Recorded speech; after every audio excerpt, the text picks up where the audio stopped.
Today I'm going to show you how to create a soft glam look, perfect for mature eyes. We're going to start off by prepping with a little bit of concealer. I'd recommend using concealer mixed with an eyeshadow primer, as some eyeshadow primers can be quite drying on mature lids. But prepping the lids in this way will give the eyeshadow something to hold on to while creating a blank canvas for us to work on. I've chosen these 4 eyeshadows to create this look, and I'll talk you through each one that you need. The first one is at least 1 shade lighter than the skin tone, and this will be used as our highlighter or our base. We then have a contour shade, which should be at least 1 shade darker than the skin tone. Then we have our mid-tone or transition shade. This should be somewhere in between our contour and our highlight. And then we have our 4th shade, which is a highlighter. This can have a little bit of shimmer to it and should be about 1 shade lighter than the skin tone. These are just 4 single shadows, but there's lots of different palettes that have this variety, so you can definitely recreate it. As far as brushes go, you're going to need a blending brush, a flat brush, a clean blending brush, which I'll explain a little bit later, and also a smaller brush, just for any detailed work. We're going to start off with the blending brush and our mid-tone.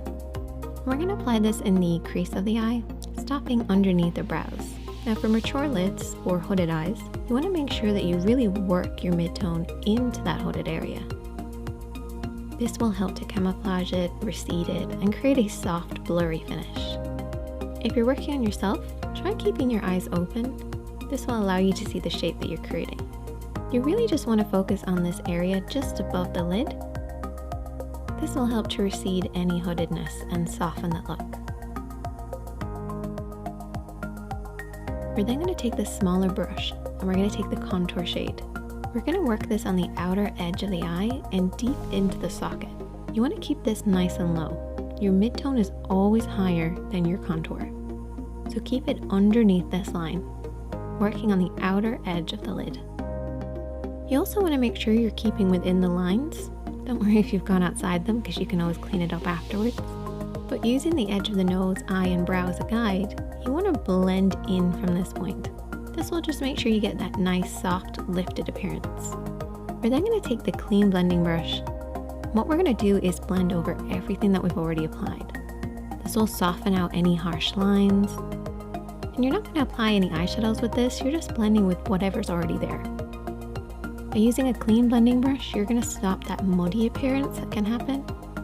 Try holding the brush really far down the handle and just softly sweep over everything.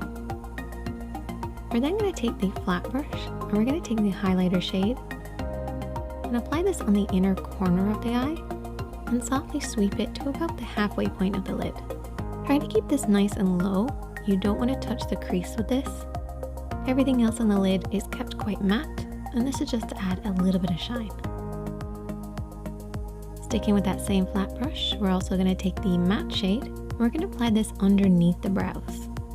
This will just add a little bit of definition, and you can also apply it over the top of the highlight to soften any of that really harsh highlighted effect. This will give you that really blurry effect, which is perfect for mature lids. I then finish off by cleaning up on the outer edge of the eye with concealer. This will give a lifted appearance to the